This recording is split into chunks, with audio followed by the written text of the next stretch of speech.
Karoual, le journal, présentation Yannick Sommet. Madame et messieurs, bonsoir et bienvenue à cette autre édition de la radio Kaouran au sommet.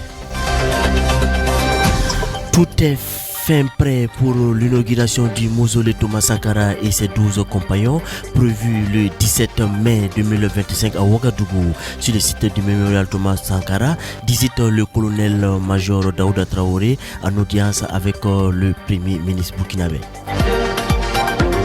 CEVA véhicule de Rennes à travers son projet Promise accompagne les personnes vulnérables à Dori. Et en toute fin d'édition, la chronique environnement est consacrée aux difficultés à se faire du feu à Dori. Développement de cette une dans ce journal. Merci de nous choisir à chaque instant pour vous informer.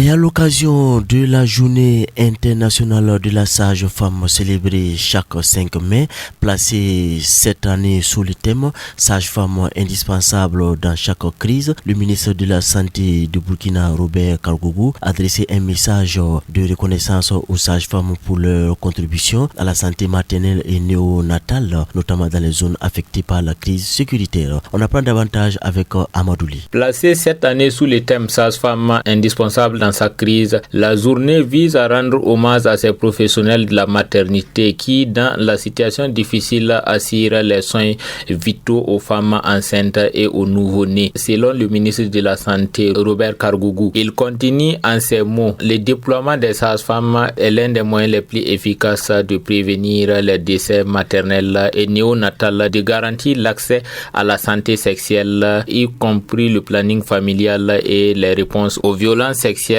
qui augmente en période de crise, a-t-il souligné. Le gouvernement, à travers le ministre de la Santé et ses partenaires, a réaffirmé son engagement à soutenir la profession par plusieurs initiatives, au nombre desquelles on note le recrutement régulier des sages-femmes, la construction et l'équipement des formations sanitaires et la poursuite des réformes pour la garantie des soins pour les femmes et les enfants de moins de 5 ans. Le ministre Kargougou a par ailleurs appelé les sages-femmes à rester des modèles de résilience et de proximité pour le renforcement de la cohésion sociale dans les communautés fragilisées. Carnet d'audience du premier ministre du Burkina Faso. Tout est fin prêt pour l'inauguration du mausolée Thomas Sankara et ses 12 compagnons, prévu le 17 mai 2025 à Ouagadougou, sur le site du mémorial Thomas Sankara, a confié le président du conseil d'orientation du comité international du mémorial Thomas Sankara, le colonel-major Daouda Traoré, à l'issue de l'audience accordée par le premier ministre Rintalba Jean-Emmanuel Ouedraogo. C'était ce lundi 5 mai 2025 à la primature. Le développement de cette actualité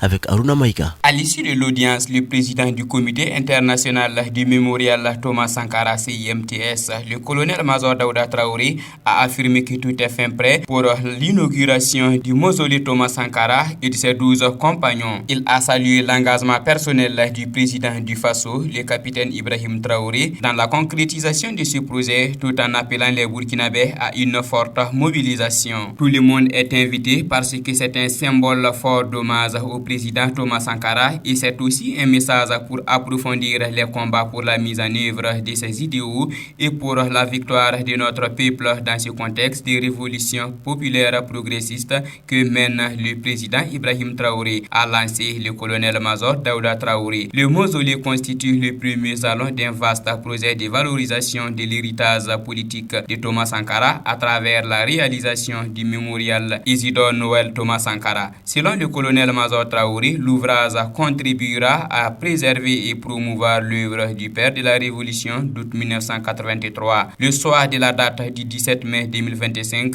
n'a pas été anodin. Elle fait référence au 17 mai 1983, marquant l'arrestation de Thomas Sankara, alors premier ministre du Conseil du salut du peuple CSP, événement déclencheur de la révolution démocratique et populaire. La délégation du CIMTS a également exprimé son soutien au premier ministre et à l'ensemble du gouvernement pour les efforts consentis dans un contexte difficile. Elle a souligné que la journée mondiale de soutien au président Ibrahim Traoré témoigne de l'impact international du combat qu'il mène pour la souveraineté et la dignité du peuple burkinabé. Retour sur le traditionnel conseil des ministres qui s'est tenu le vendredi 2 mai 2025 sous la présidence du capitaine Ibrahim Traoré. Et lors de ce conseil des ministres, il a été adopté l'initiative présidentielle pour une éducation de qualité pour tous. Également le rapport relatif à un projet de document de programmation budgétaire et économique pluriannuel 2026-2028. Et le compte rendu est signé Ismaël Confé. L'acquisition de connaissances ainsi que des valeurs civiques a fait l'objet d'un décret lors de ce conseil des ministres. En effet, l'initiative présidentielle pour une éducation de qualité pour tous est instituée afin que les élèves admis au brevet d'études du premier cycle, au certificat d'aptitude professionnelle et au baccalauréat fassent une immersion patriotique afin que ceux-ci puissent acquérir des valeurs civiques et des réflexes d'autodéfense à travers des formations théoriques, physiques et sportives. Elle se veut obligatoire et la phase pilote débutera avec les élèves admis au baccalauréat session 2025. Dans le secteur du ministère de l'économie et des finances, le Conseil a adopté le rapport relatif au projet de document de programmation budgétaire et économique pluriannuel 2026-2028, dont l'objectif est de réformer la discipline macro-budgétaire. Un autre en lien avec l'autorisation de prise de participation de la Caisse des dépôts et d'investissement du Burkina Faso dans le capital social de la société pharmaceutique Faso Pharma a été aussi prise. En termes de communication, le Conseil a entendu le bilan de la 29e édition du Festival panafricain du cinéma et de la télévision de Ouagadougou, tenu du 22 février au 1er mars 2025, puis procéder à des nominations dont celle de Idrissa Oumarou Diko, professeur certifié des écoles, nommé comme directeur provincial de la communication, de la culture, des arts et du tourisme de Somme. Et sans transition, le samedi 3 mai 2025 à Douri, l'ONG Save the Children, en collaboration avec ses associations partenaires, ADECO, Association pour le développement communautaire et l'Association Jeunesse pour le développement du Sahel AJDS, dans le cadre du projet promis à procéder à une distribution de kits alimentaires dans l'enceinte de la direction provinciale de l'action humanitaire du Douri, ce dont vole au secours des personnes vulnérables, cible principale du projet. Retour dans ce reportage de Aruna Maïga. Au total, ce sont 170 ménages vulnérables qui ont été servis à Douri. L'initiative vise à soulager les populations déplacées et les couches les plus vulnérables en soutien aux autorités, selon les témoignages du président de la délégation spéciale de Douri, Ayongo Atiana.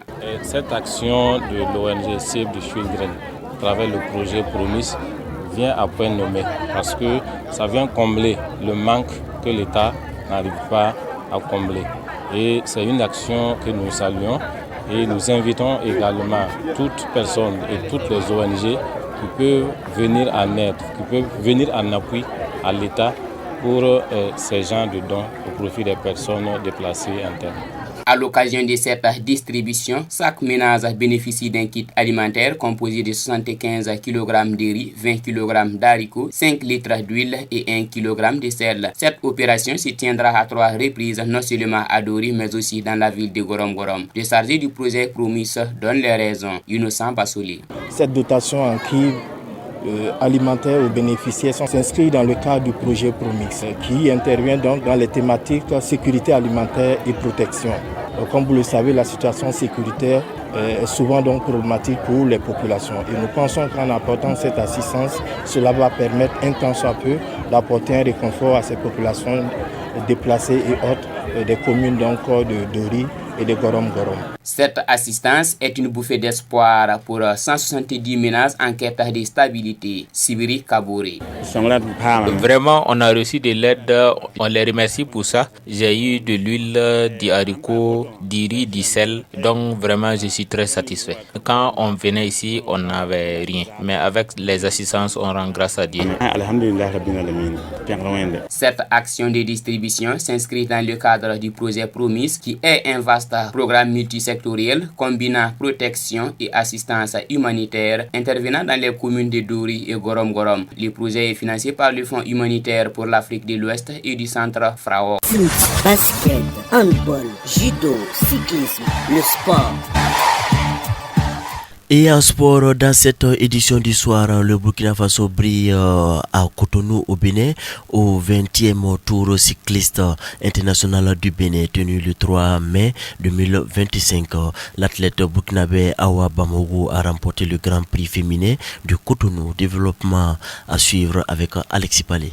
Une vingtaine d'athlètes féminines ont pris part à cette compétition. Awa Bamogo a été la première à franchir la ligne d'arrivée après avoir parcouru une distance de 53,80 km. Elle a été suivie par sa compatriote Zungrana Lamoussa qui s'est classée deuxième tandis que la béninoise Charlotte Metoevi a complété le podium en troisième position. Je suis très ému d'avoir remporté cette première édition du Grand Prix international des Amazones que je dédie à mon cher pays, le Burkina Faso, et à toute sa population, a confié Ziwa Awa Bamogo. Le Grand Prix féminin de Cotonou est une compétition instituée pour la première fois de cette année par la Fédération béninoise du cyclisme, FBC, dans le cadre du Tour cycliste international du Bénin afin de promouvoir davantage l'égalité dans les disciplines cyclistes. Et on termine ce journal par cette chronique. La chronique de ce lundi soir est consacrée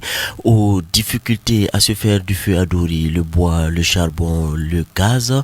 Difficile de s'en procurer et c'est la question qui fait pencher Ismaël Confé.